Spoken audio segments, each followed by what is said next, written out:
Okay. Great, so it's official. Once its recording in progress begins, it's official. Welcome, everyone. Thank you for being in our first roundtable of the spring 2022 semester. We're really happy to have with us today Professor Charles Wollenberg, who's going to be speaking to us about Wayne Collins.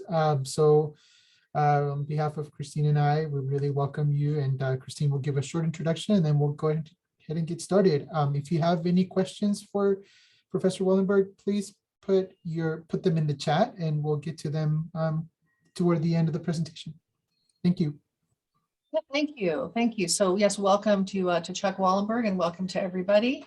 I'll start by saying that Chuck is a local. He grew up and went to public schools in San Francisco, and he has spent a lot of time at Cal. He earned his bachelor's degree, his master's degree, and his doctorate right here on campus. Until his retirement a few years ago, he was a history instructor and the chair of social sciences at Berkeley City College. Until the pandemic, he was the convener of the California Studies Seminar at Cal at the Institute for Research on Labor and Employment. And we're not quite sure if and when that will restart, but hopefully that will happen again. He has also authored several books and articles, mainly on 20th century California social and ethnic history. His latest book is Rebel Lawyer, Wayne Collins in the Defense of Japanese Americans, where he discusses the life and career of civil rights attorney Wayne Collins, drawn primarily from his research here at the Bancroft on the Wayne Collins papers.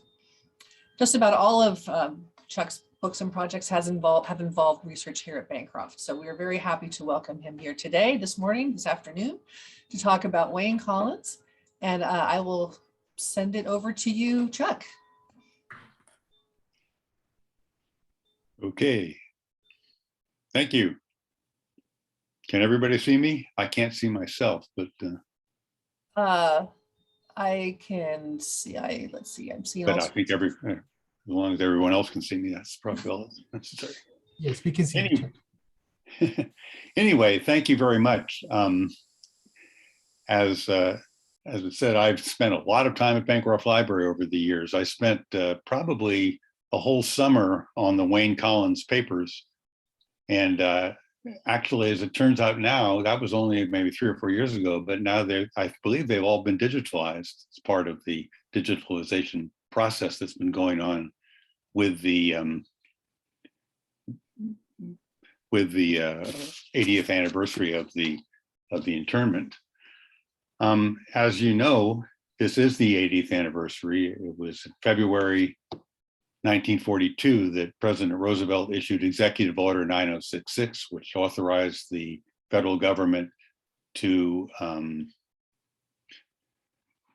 remove and incarcerate all people of Japanese descent living on the West Coast of the United States. And again, as I'm sure most of you know, that involved about 120,000 people, men and women, adults and children. Kids were even taken out of orphanages and sent to the camps. The majority of the people who were removed and incarcerated were American citizens of Japanese descent.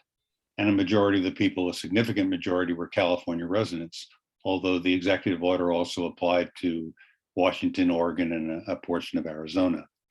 And as far as we can tell, that executive order was very popular. It was certainly popular among elected officials. California's liberal Democratic governor, Culbert Olson, approved of it. The leading Republican in California at that time, Attorney General and soon-to-be Governor Earl Warren, was a very enthusiastic and adamant supporter of removal and incarceration. The entire California congressional delegation unanimously supported it. And virtually all of the state's newspapers supported it. Particularly enthusiastic in their support were the Los Angeles Times and the papers of the McClatchy and Hearst newspaper chains. There were, of course, some people who spoke out against it, including Japanese Americans themselves, but Japanese Americans represented only about 1% of the population of the West Coast, and they desperately needed white supporters, and they got some, including the Berkeley Fair Play Committee, which whose most prominent member was Robert Gordon Sproul, the president of the university. But such support was very muted and very much fewer and far and further between than it should have been. But I think you could argue that the most consistent, the most uncompromising, and the most committed defender of Japanese American rights was Wayne Mortimer Collins. In 1942, Collins was in his early 40s. He was an attorney in San Francisco. He'd been practicing law in San Francisco for about 15 years, had built up a fairly successful practice. He was certainly not a member of the elite or of the establishment of San Francisco lawyers, but he provided legal services to middle and working class people and to small businesses. And he had become an effective lawyer, and he'd become a fairly prosperous lawyer. But his real commitment, his real interest, his real passion was in civil rights and civil liberties. In 1934, he was a member of a small group of people in San Francisco who established the Northern California branch of the American Civil Liberties Union. Collins served on the board. He argued cases for the Northern California branch on a pro bono or no fee basis. And he was a close associate of Ernest Bessig, the legendary executive director of the Northern California branch for something like 35 years. And it was through Bessig and through the Northern California branch that Collins became involved in a number of important legal cases defending the rights and liberties of Japanese Americans. My book is not a full biography of Collins. It really concentrates on his Japanese American or on his defense of Japanese American rights and liberties. And it particularly emphasizes three really important cases. And I thought today I'd just briefly talk about each of these cases, then make a few other comments about Collins, and then we could go to questions and answers. The three cases were the Korematsu case, the Renunciant case, and the Tokyo Rose case. The Korematsu case, of course, is the one that I think most people know about. It's certainly the most famous of these Japanese American cases. It involved Fred Korematsu, born and raised here in the East Bay. His parents were Japanese immigrants who ran a nursery in San Leandro. And Korematsu was one of a very small group of people, a tiny handful of people who did not obey the executive order. He was eventually discovered, arrested, and he allowed the Northern California branch to use his case to challenge the constitutionality of the president's executive order.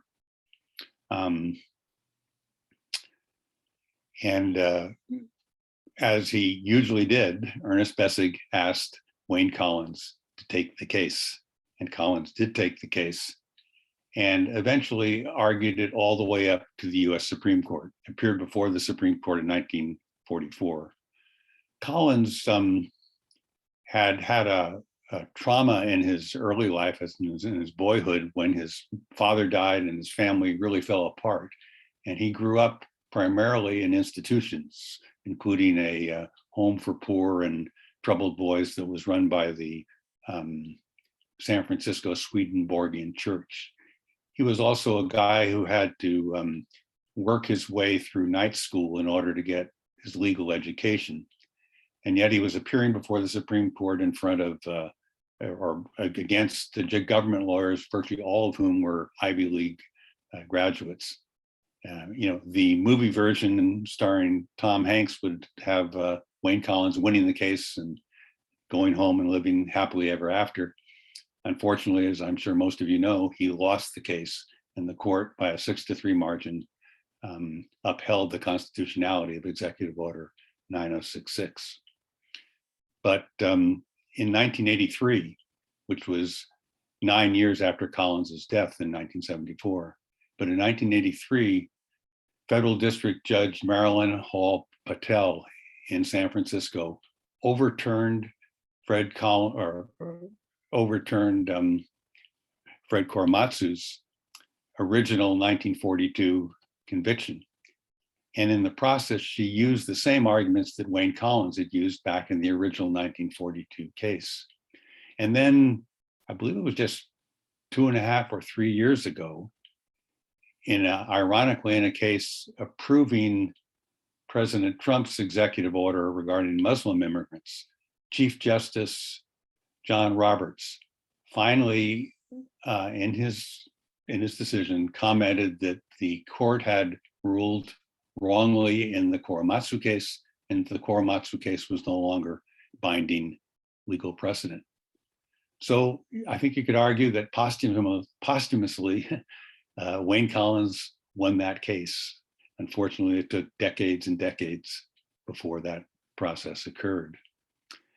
The Renunciant case involved 5,000 people imprisoned at the Tule Lake camp in northeastern California who renounced their American citizenship. Tule Lake was one of the 10 original camps. It was pretty much run like all the other camps for the first year or so of its existence.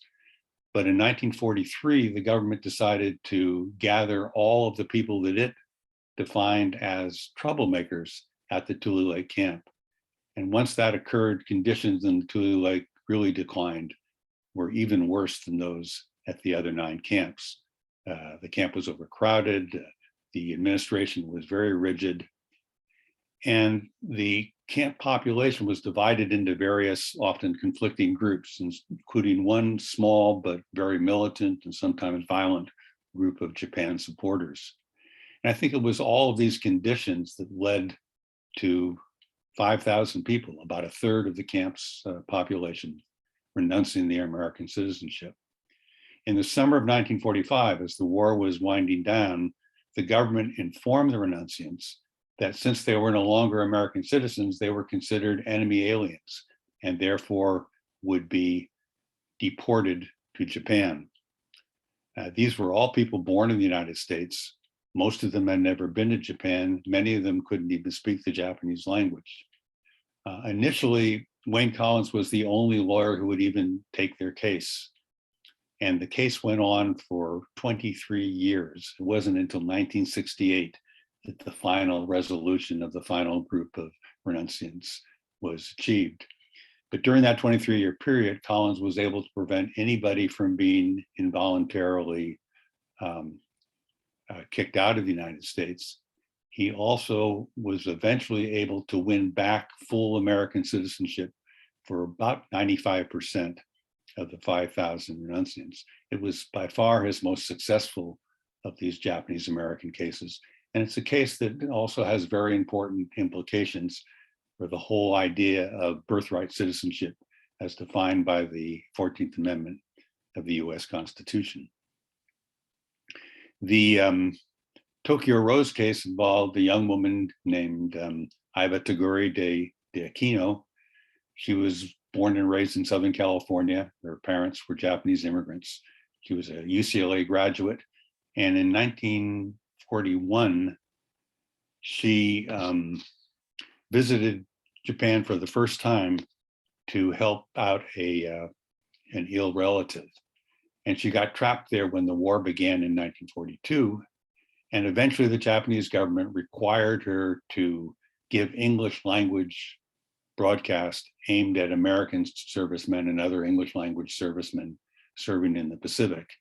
She was actually one of about 12 young women, English-speaking 12 young women, who gave these broadcasts. And the GIs who heard the broadcasts kind of collectively called them all Tokyo Rose. That was never a name that Iva picked for herself. She was unusual among this group of 12 women only because she was the only one who insisted upon keeping her American citizenship, even though the Japanese government pressured her to give it up.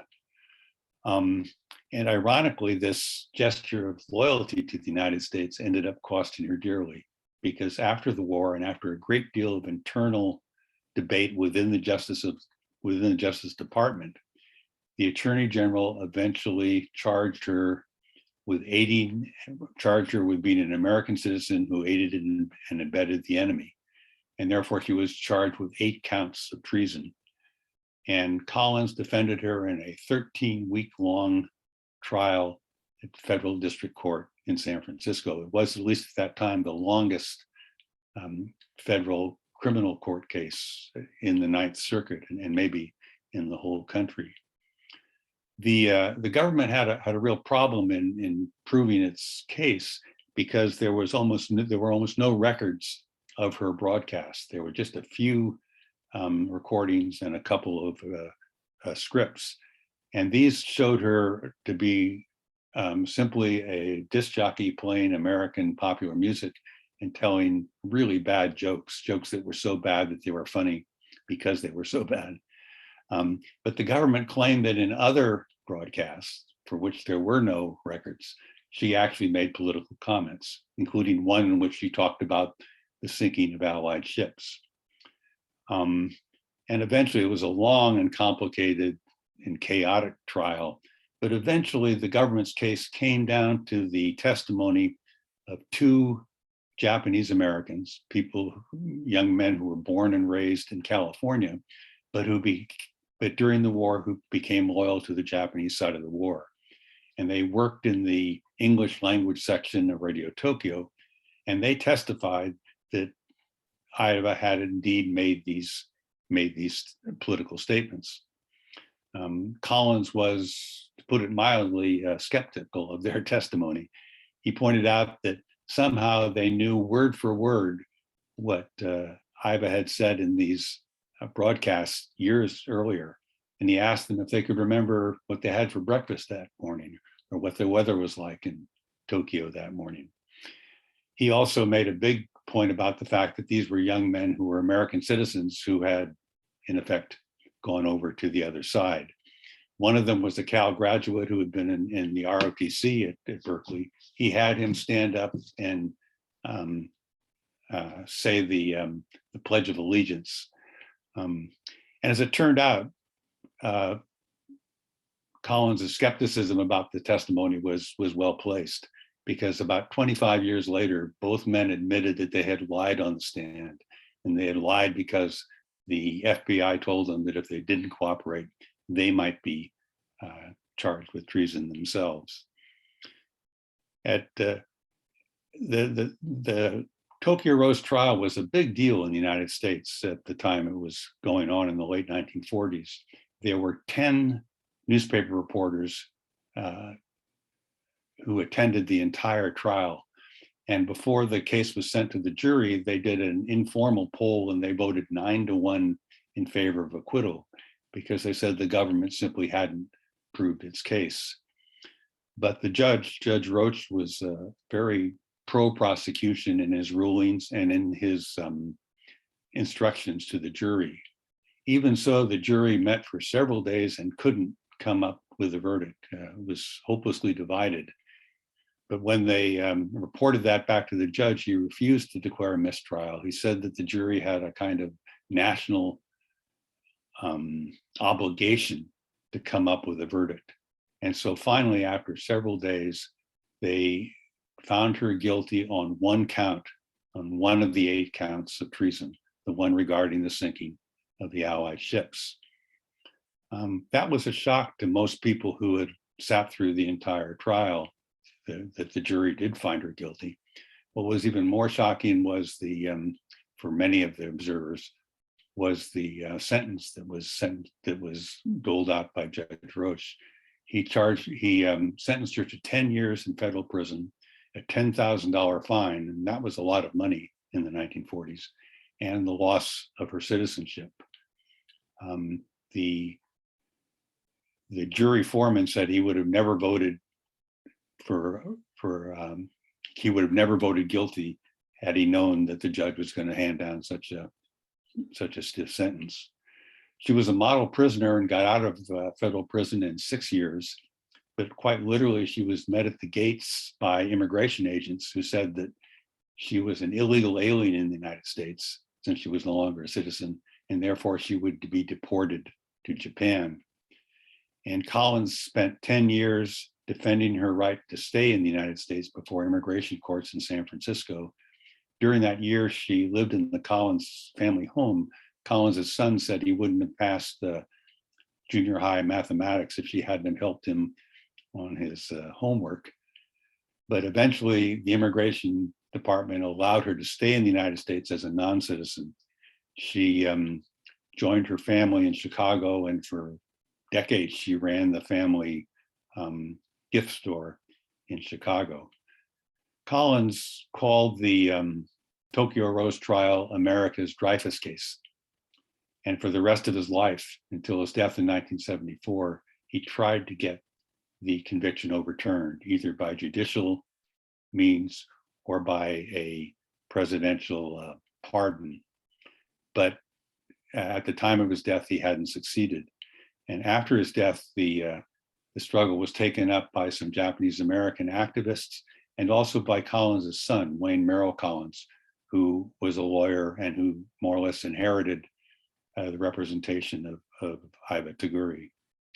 And finally, in 1976, quite literally on the last day of his presidency, just before he was going to hand the keys of the White House over to Jimmy Carter, President Gerald Ford pardoned Iba Toguri de Aquino. As far as I know, she's the only person convicted of treason in the United States who received a full and unconditional pardon, including full restoration of her rights of citizenship.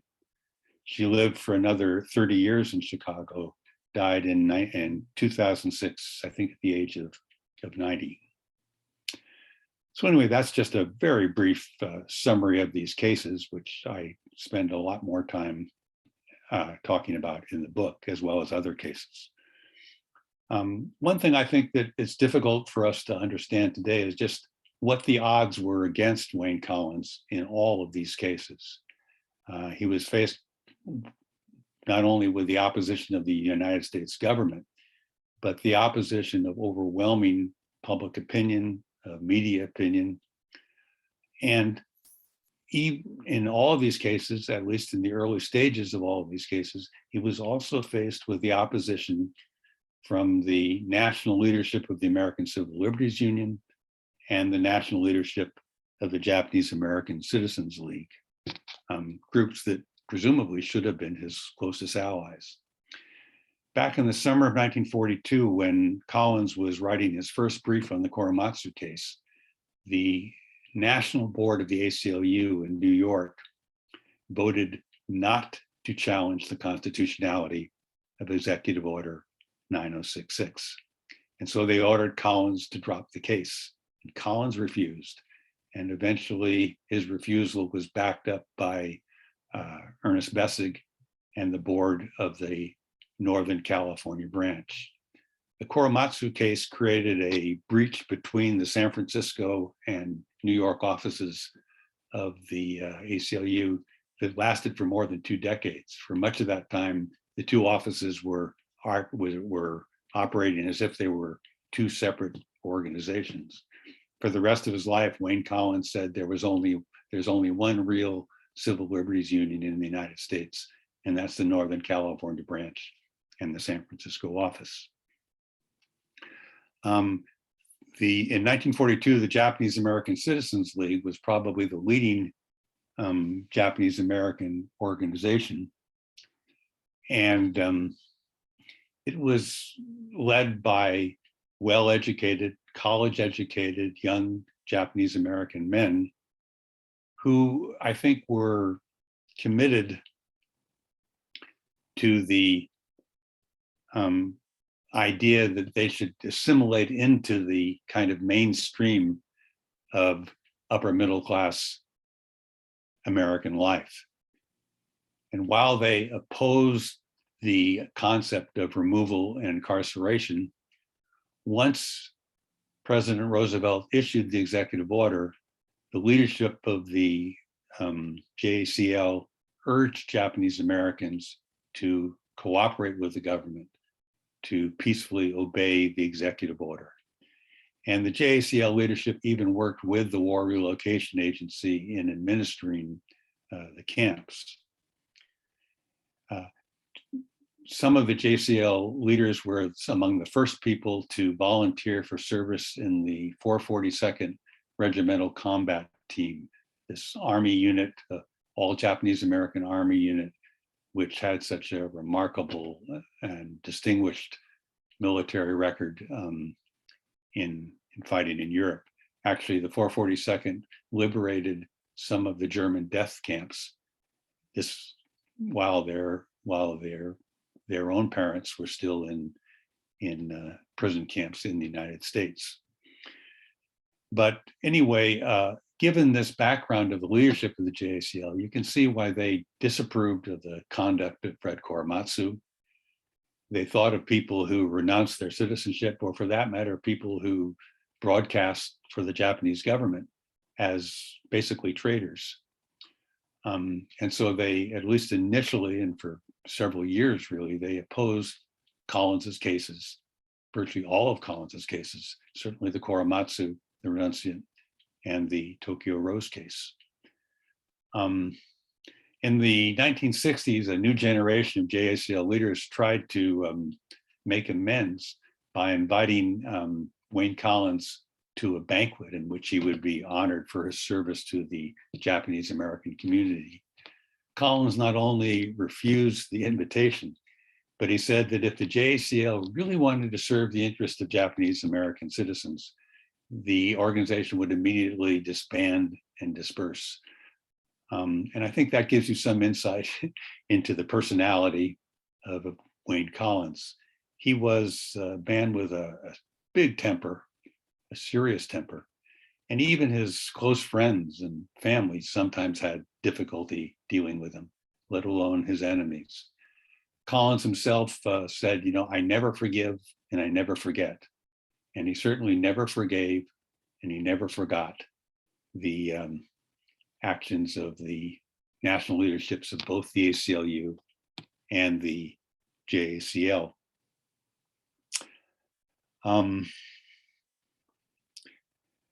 You know, I think it's easy to think of Wayne Collins as some kind of a savior for Japanese Americans, the kind of great white hope. And I suppose there is some element of that in his story. But I think his more important role, as it turned out, was to provide a kind of foundation, a kind of basis for Japanese American activism after the war to redress the grievances, the very serious grievances they had because of the removal and incarceration.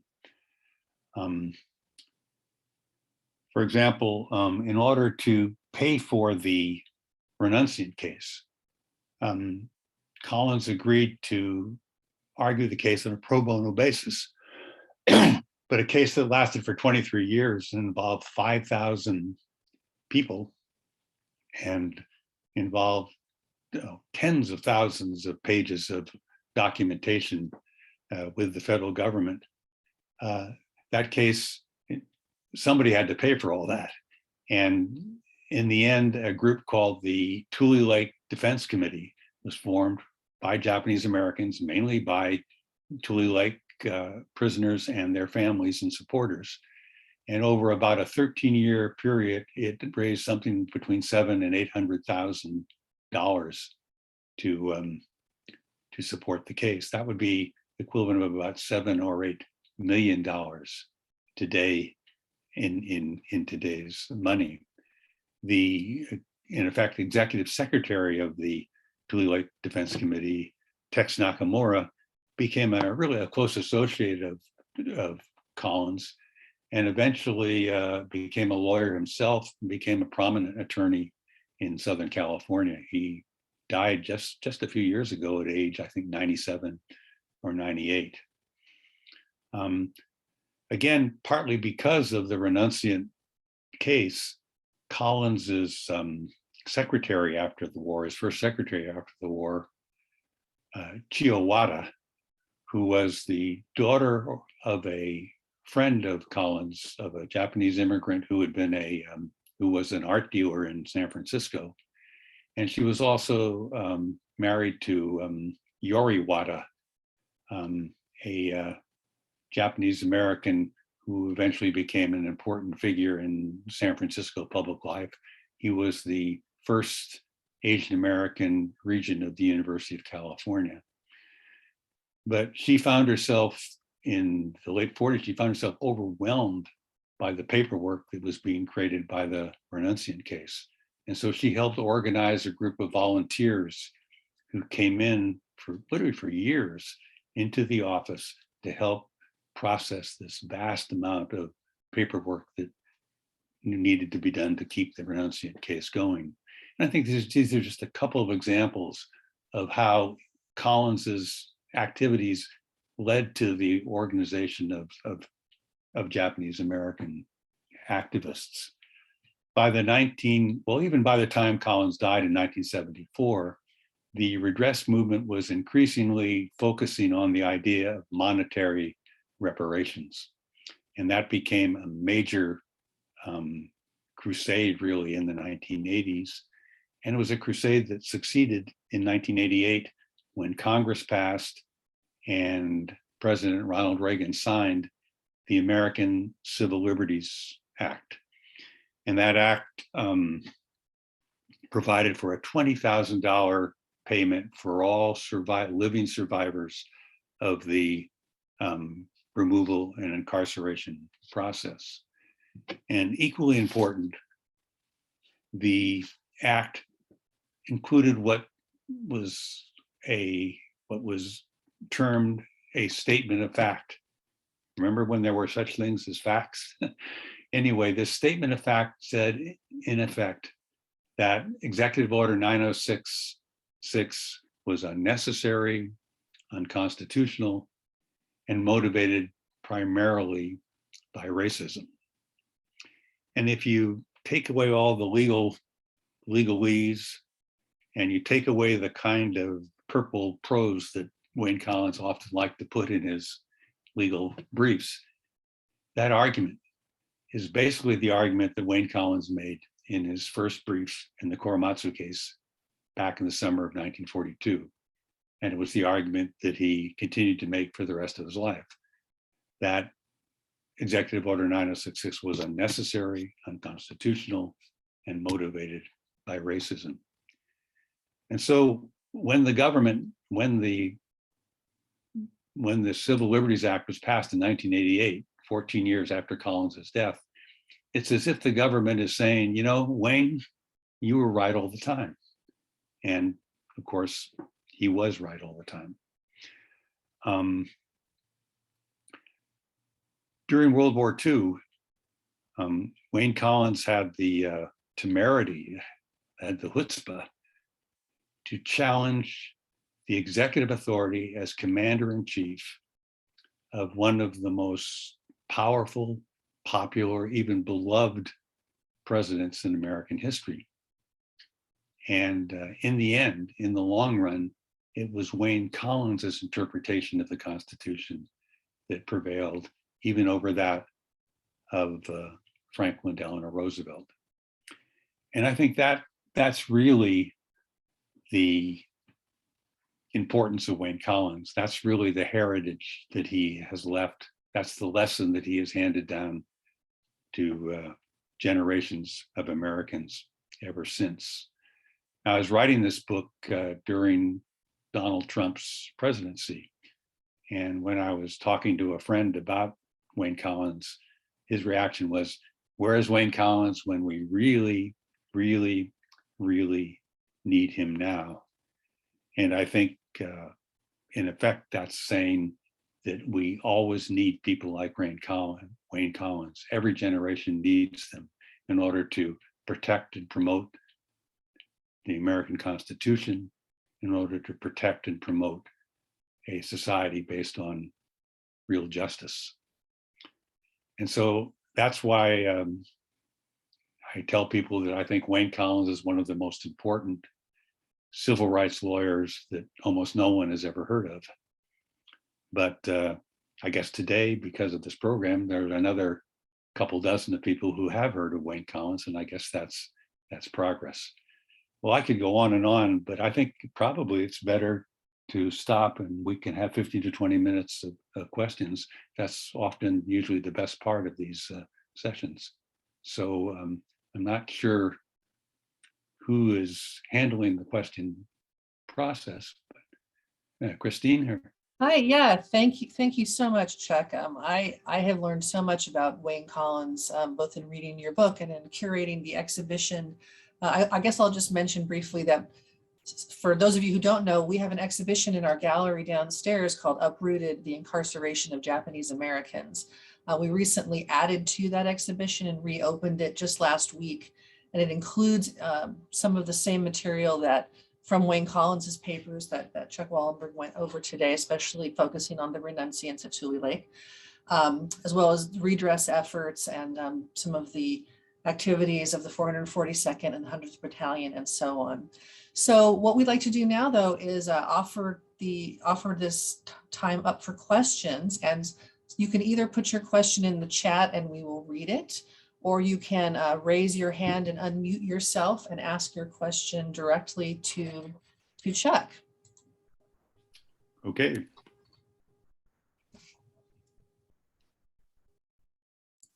And we do have one question from Jody in the chat. It reads, as birthright citizenship is under threat these days, do you know who's in the vanguard of defending it? Do we have another Wayne Collins? Thank you, Jody, for your question.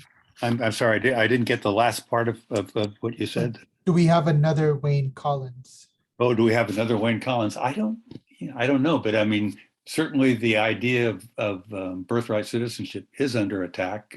Actually, President Trump said he thought that the children of undocumented immigrants should not be considered citizens.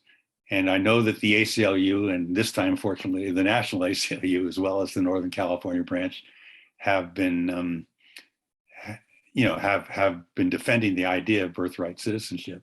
But there is a conservative, there are a lot of conservative lawyers who have constructed an explanation of why, even though the 14th Amendment just says that anybody born in the United States is a United States citizen, even in spite of that very clear, precise language, they have a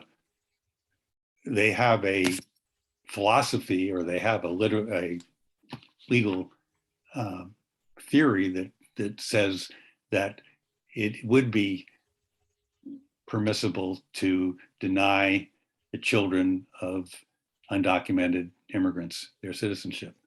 And as I say, I know that there are a lot of lawyers, including the ACLU, who are arguing against that. That case, a case like that, I'm not even sure if there are cases like that that are in the federal courts now, let alone whether and when or if it'll ever get to the U.S. Supreme Court. Looks like Adrian has his hand up. Adrian Arima. Hi. I was wondering what personal ramifications Wayne Collins endured by being, the pariah in the community, who was, one of the few people to defend Japanese Americans. I mean, was he like personally threatened, and did he have any consequences from his work?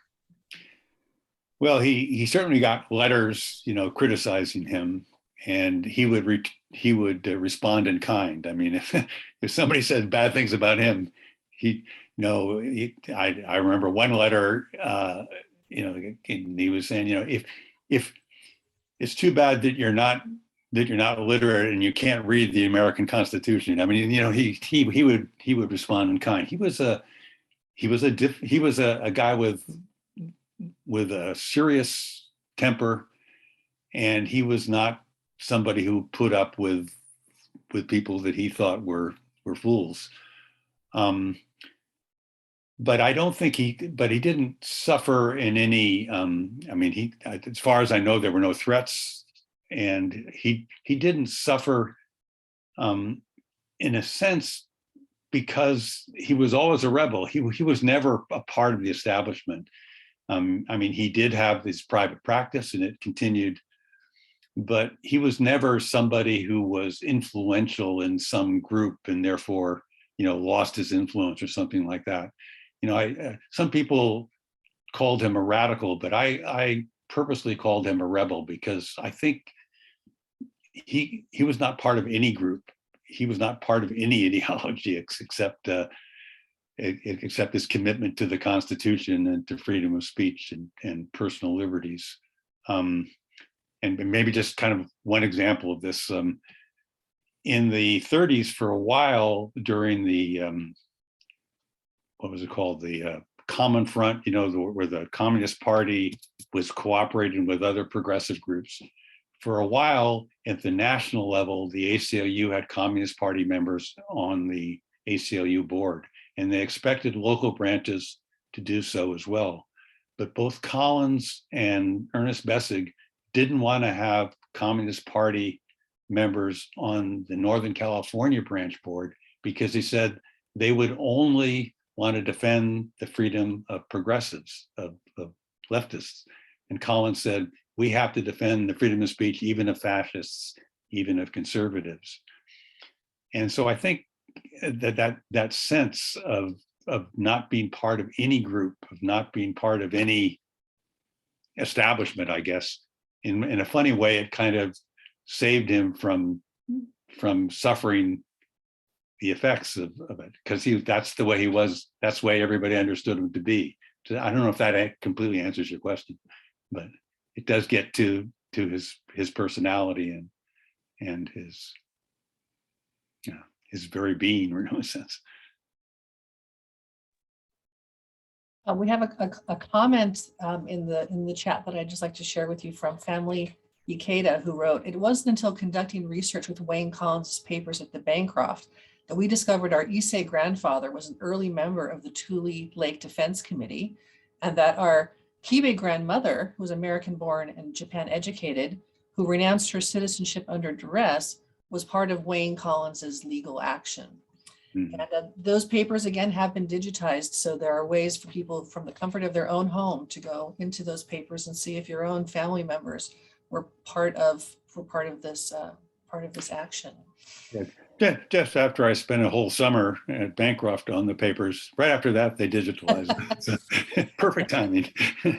but no, there are families, there are Japanese American families even today that, or at least earlier generations, that didn't want to talk too much about Tule Lake, that didn't want to talk too much about this idea of renunciation, because there were many parts of the Japanese American community that really looked down upon those people.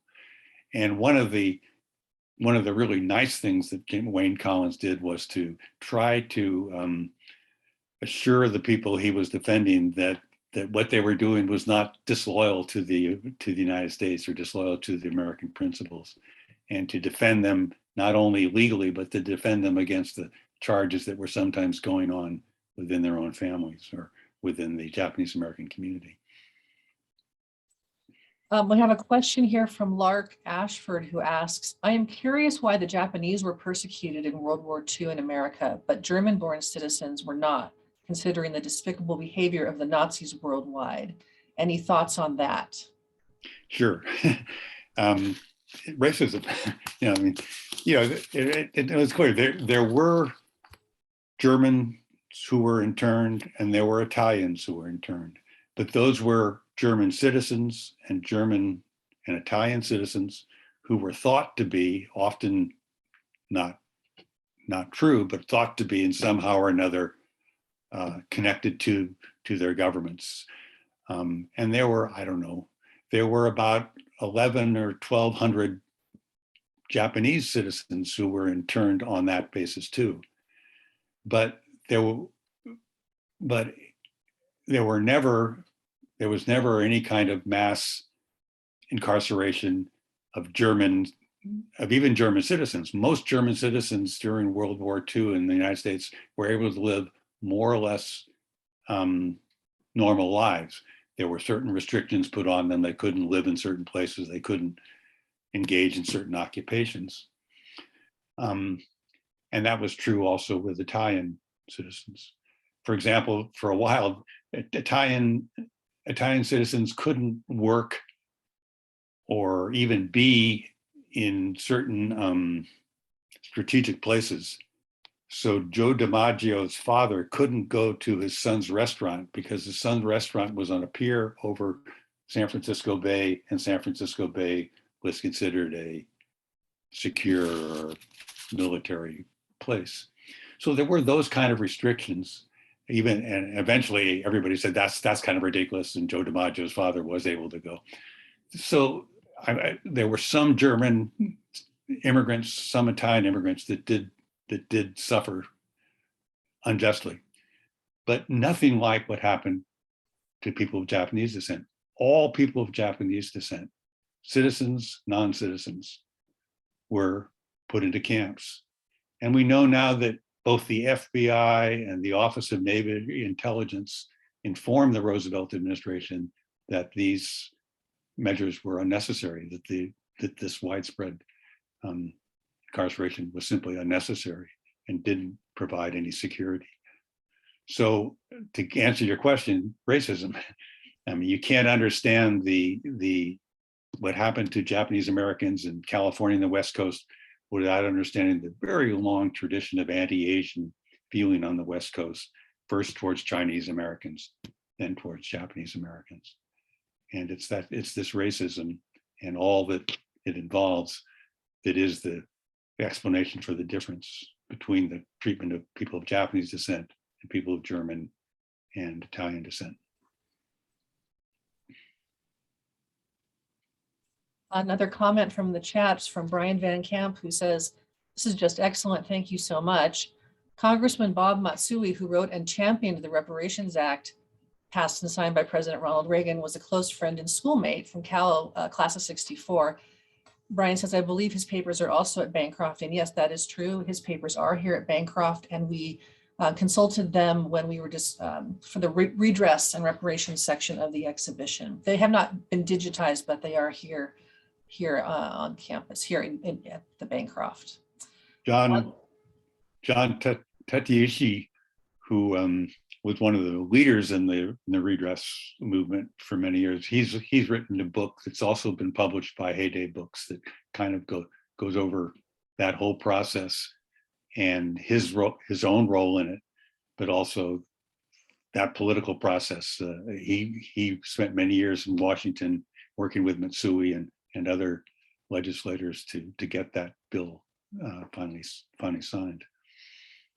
Yeah, that his book Redress is a really excellent discussion of the many years of work that it took from different groups to get that, to move that forward. Here's another question from Bob Hurrett. Why were Japanese Americans in Hawaii not sent to camps? Yeah, well, I guess there was some discussion of it, but I guess. And there were maybe, I don't know, 1,500 or something like that, Hawaiian Japanese who were imprisoned. I think, again, they were all Japanese citizens. But I guess there were three reasons why it didn't happen. First was because it was, how you actually did it. The infrastructure of doing it was difficult. Second, there was not the same tradition. While certainly it's not true that Hawaii doesn't have a tradition of racism, there was not the same tradition of the kind of racism that existed in the United States, and particularly in California and the West Coast. And then third, these were people who were desperately needed to keep the economy of Hawaii going, and not just the economy of Hawaii going, but the whole defense structure of Hawaii going. People of Japanese descent represented about a third of Hawaii's population, whereas they represented about just a little over 1% of California's population. So on the one hand, that would mean that if there was some kind of a security danger, you'd think it would be really, really crucial in Hawaii. But on the other hand, it meant that those people were absolutely essential for the operation of Hawaiian society and Hawaiian economy. So you had this irony of people in California, no matter who they were and what they were doing, being incarcerated. We had Japanese American people in Hawaii working on American military bases. and doing crucial work to keep those bases operating. And again, it shows the irrationality of this process and the role of racism rather than national security in making these decisions.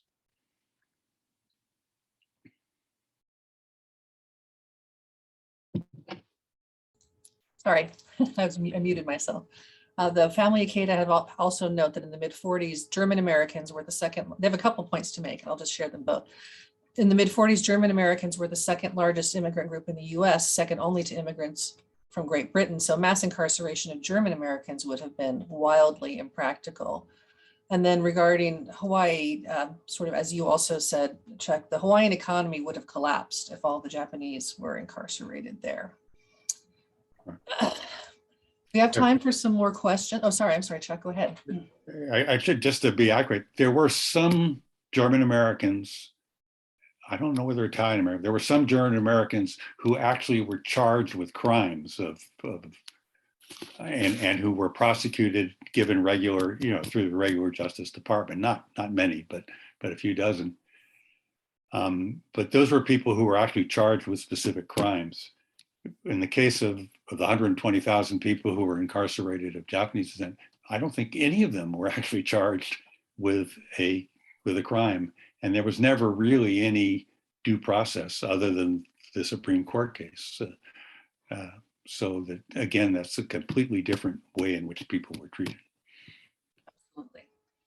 We have another question from Joel Newberg. He asks, can you say something about similar incarceration steps taken in South American countries? Yes, and in fact, Collins even became involved in one of those. There were significant Japanese immigrant populations in Brazil and in Peru and in a couple of other countries, but those were the two largest ones. And the United States government tried to get both of those countries to basically incarcerate their Japanese immigrant populations. The Brazilian government just refused to do it. But the Peruvian government said, we'll do it, but we don't really have the resources to set up a series of camps. And so in the end, about, I think it was 3,000 or 4,000 Japanese Peruvians were sent to the United States and were imprisoned, not in the regular war relocation camps, but in immigration camps, and mainly in a camp in Texas.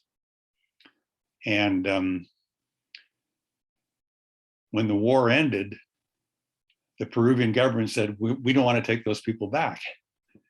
And so the United States government said, well, then we'll send them to Japan. And there were, I don't know, several hundred or even a couple thousand Japanese Peruvians who were sent to Japan by the United States government after World War II. But there were several hundred of them who said, no, we want to stay in the United States. And after Tule Lake camp was closed, some of the Renunciants, about 400 of the Renunciants, who the federal government felt were, somehow a danger, instead of allowing them to be released while the court case went on, they were actually sent to this camp in Texas. And when Collins and Tex Nakamura went down there to interview the Renunciants that were imprisoned in this camp, they also came into contact for the first time with these Japanese Peruvians. And so Collins ended up representing the Japanese Peruvians, and the Tule Lake Defense Committee ended up paying for court cases, or at least the beginnings of legal activities to protect their rights. And eventually, and it's a complicated process, but eventually, at one point, the United States government said, well, these people are illegal immigrants. And Collins said, but you, the United States government, brought them in here. If they're here illegally, it must have been the United States government that broke the law. And so eventually, and I won't go through the long, complicated thing, eventually they were allowed to stay. And there are now, there are now probably several thousand people of Japanese descent living in the United States who are whose relatives, whose ancestors were these Japanese Peruvians who were allowed to stay. They were eventually allowed to become American citizens if they wished. But again, that was one of the cases that, one of the many other cases that Collins was involved in. Did Collins, was he compensated for most of this work? I know you mentioned the Renunciants case, how they raised money to pay him, Right. but It got complicated after a while because you know they raised this money and there was, you know, it came out to $50,000 or $60,000 a year that they were paying for the case, and that was real money in the 1940s. And there's no question that almost all of that money went for legal expenses, but some of the legal expenses would be Collins doing legal, you know, so I mean, you begin the line between purely expenses and whether or not you were actually paying legal fees to the lawyer became mixed. So I think Collins did get some money that today might be, you might define as fees, but it was very small amount. I mean, given the amount of time and effort that he spent on that case. And so I think in all of these cases, in the Tokyo Rose case, for example, again, he didn't take fees, but Iva's father, who was not wealthy, but was a middle-class person, was able to put up money, for example, to send Tex Nakamura to Japan to interview witnesses and that sort of thing. So, you know, as these cases go on and on, there is money that's being given to Collins to fight the case, whether you would call these legal fees or whether you call this just expenses. It kind of depends upon your definition. Well, thank you so much, Chuck, and all the participants today. We had over 50 people, so it was more than a couple dozen people. Oh, great. Now know about Wayne Collins. Jose, would you like to say? Yeah, just wanted to say thanks. Come on and say thank you for this wonderful presentation and for bringing Wayne Collins, keeping Wayne Collins' memory, you know, alive and something positive on today's news, right? So thank you for this. Well, thank you very much for inviting me. And again, thank you for all the years, all the different Bancroft staff that have helped me with so many different projects. And so I appreciate it very much. Thank you so much.